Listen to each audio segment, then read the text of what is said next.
joined right now by one half of the LFA 37 main event. We have Sid Vicious Bice doing. Thank you for the time, sir. How you doing today? I'm doing great, man. How are you? I'm great. First question off the bat. Would you rather be referred to as Sid or Sydney? Doesn't matter, but most people call me Sid. Just saw it both ways. Wondered if you had a preference. Yeah, no, it doesn't matter to me. All right, well, I guess here you go, heading into the fight with Maikel Perez for the vacant LFA Flyweight title. How's camp going? It's going great, man. I'm super pumped for the fight. You know, it's a big fight, like you said, for the title, and as we know, man, pretty much all LFA's title holders go straight to the UFC. So I'm super pumped for this one. How much has that been on your mind since you got this offer, since you accepted the fight, knowing that this is that gateway to where you want to be? Yeah, exactly. You know, I've been working hard for this moment for a long time. You know, I think I've been doing MMA for almost 8 years now, so it's finally starting to pay off, and I'm in the right spots and making the right choices, and it's finally here.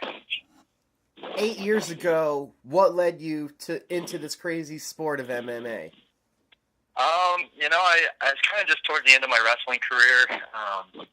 You know, I was working back home, and it just felt like something was missing. You know, I loved competing, and doing the normal 9 to 5 just wasn't cutting it for me. You know, I missed that competitive edge and competing. So I actually started training at a local gym in my little hometown, and man, I fell in love with it. I had my first fight after about 3 weeks of training, and got in the cage, and that adrenaline rush was crazy to me, man, and I just fell in love.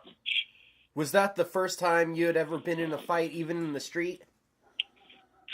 I've had a few fights growing up. I think most boys have, you know, but definitely was my first experience in the cage for sure. Do you remember what that was like? Did it feel different? You've wrestled for a long time. How different was that experience of the first time the cage door locked? Do you remember? Man, it was way different. You know, it's honestly, I remember not remembering anything when I got out.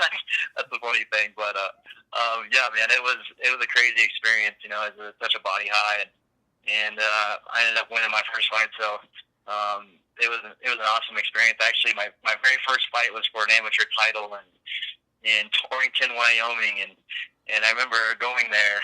I was supposed to fight another debut guy, and of course, my guy ended up backing out, and this other guy who had the title, his opponent backed out, so they matched us up, and I was super nervous going in there, but man, I went in there and got the job done.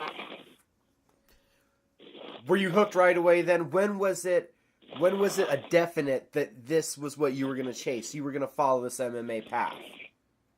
You know, I don't know if it was like my very first fight, but after about, 3 or 4 fights, man, I really got hooked into it. You know, I was training all the time. I was actually helped coach our high school wrestling team at that time, and you know, I just missed being able to do that, and I wanted to make it a career. So I actually was helping our high school team when we came out to Denver to do a wrestling camp with Joe Morin, and he's kind of the one that introduced me to Mark Montoya and the Factory X gym, and I met with those guys, and I literally went home and sold all my stuff and moved out here like 2 weeks afterwards. So it's been awesome.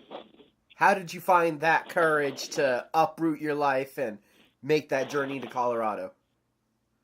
You know, I think it was more of just you know, if I didn't do it then, man, when am I going to do it? You know, I didn't want to look back in life and know I could have or should have tried something else, you know, and I've been super happy with my decision, and it's led me to a great life.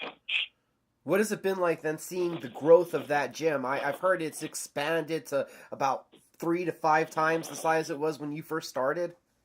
Oh, yeah, man. I think when I first started, there might have been like 12 and 15 guys on the mats on a regular basis.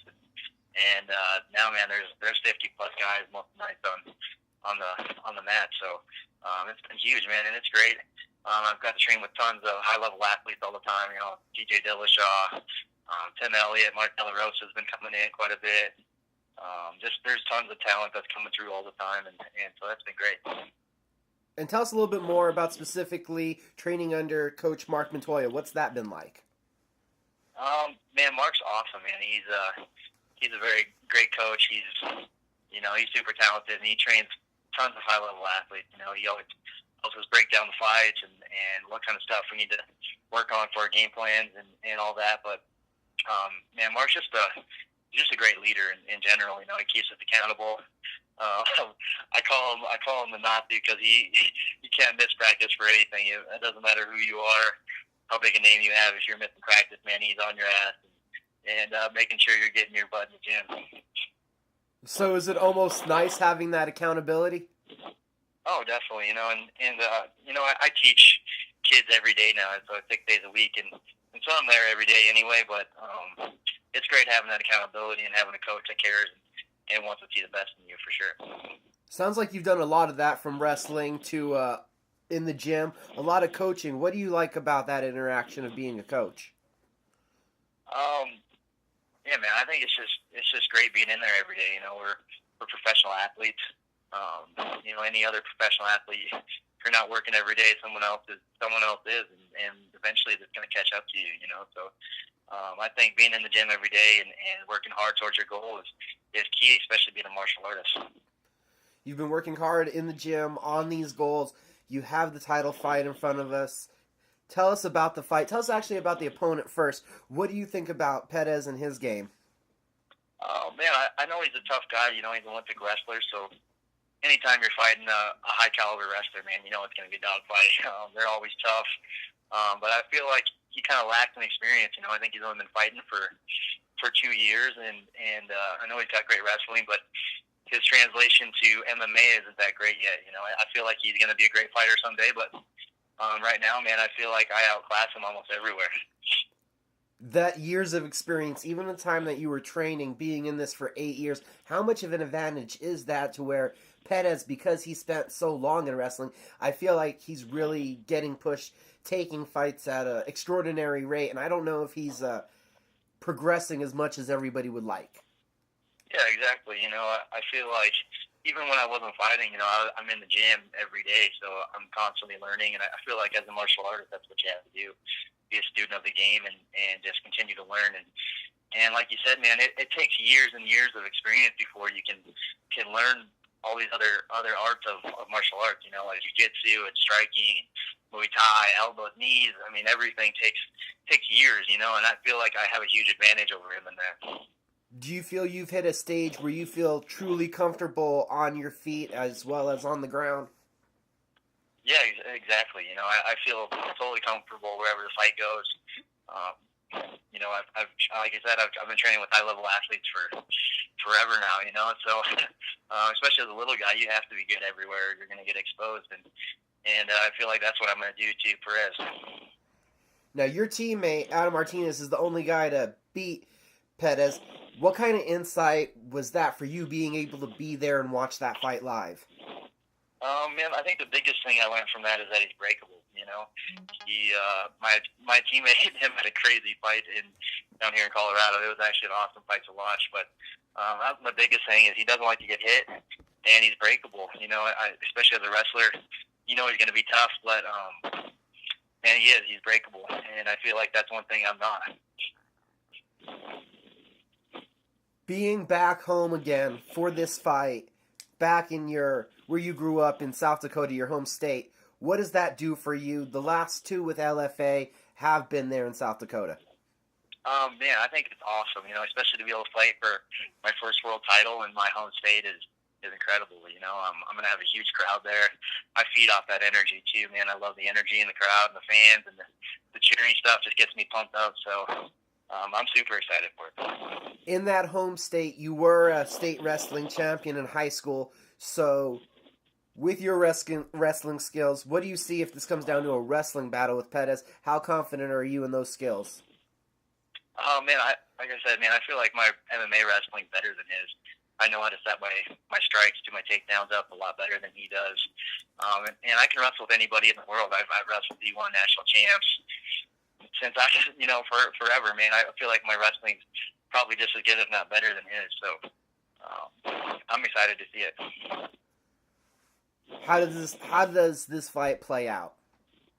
Honestly, I think the first couple rounds, I think I'm gonna start beating him up on the feet, and he's gonna get tired and exhausted. He's gonna be trying to work for that takedown, and I see myself finishing with a submission.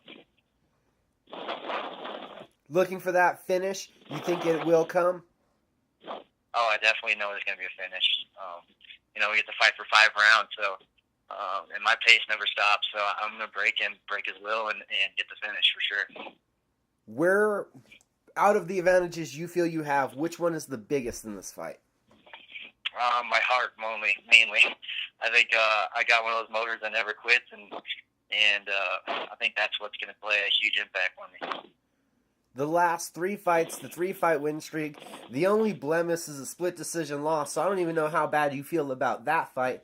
But the last 3, what do you feel has come together in your performances? Where do you think you've really taken the next step? Man, I think more just believing in my skills. My last loss was against Pedro Nobre. I was 5-0, and I think he was like 18-2 and UFC vet. And I knew he was from Brazil. I knew his ground game was going to be great. He's a black belt, and I think it kind of took away from my game. I was kind of more worried about his submission game and wasn't going for my takedowns. And eventually, I think that took me out of my own game. So I'm just believing in myself and trusting what I do, and make those guys worry about me instead of me worrying about them. And then you feel it's an automatic LFA title, UFC contract, right? Yeah, man, that's my dream, and I think this is the fight that's going to take me there. When was it that the UFC, has it always been the UFC for you since you've been fighting? That was the major goal? Yeah, man, my goal is to be the flyweight world champion. I want to fight in the UFC, and I don't want to just fight there. I want to be the best. So that's always been my goal. I've always believed I'm going to be the best in the world. So it takes a lot longer than you always think. I remember when I first started, I was thinking, man, I'm going to be in the UFC in like 3 years, and here 8 years later, I'm still working towards it. But I've always had to take the long road. I think it's better that way. It's more rewarding, and I'm definitely going to be ready when I get there. Now, I know that you're totally focused on fighting, even coaching in the gym. Is there a hobby that Sid Bice has outside of martial arts? Yeah, man. I live in a great state in Colorado here, man. The mountains are beautiful. I love getting out hiking, camping, out there fly fishing. I actually just took up fly fishing, so I've been learning how to fly fish, and I've actually caught a few on the fly rod now, so I'm doing better. And I'm a South Dakota kid, so I grew up hunting and fishing my whole life, and it's a little different out here, but I'm learning the ways in the mountains, so I'm having a blast out here doing that. How difficult is fly fishing? It's tough at first, man. I grew up fishing, so I kind of have a decent understanding of it, but it's a lot of different techniques and stuff used for fly, so it's a lot of fun though, for sure. Nice. And then, what is the food that you can't wait to eat after this fight? What's that craving been? Man, I usually actually crave a lot of sweets right now. I don't know why, but after the fight, man, I can't wait to have a big juicy steak. Hopefully a big ribeye, and I'm kind of a meat and potatoes guy for sure. Awesome. Last thing, Sid, were there people that you needed to thank, shout out to, and let everybody know how to follow you on social media if they're not already? Awesome. Yeah, man, I'd just like to give a big shout out to all my teammates and coaches at Factory X and Landau Performance. Also, I'd like to give a shout out to all my sponsors. And you guys can follow me at Sid Bice 125 on Instagram and Twitter, and Sydney Bice on Facebook. If you can't be there live, LFA 37, tune in and watch it on Access TV.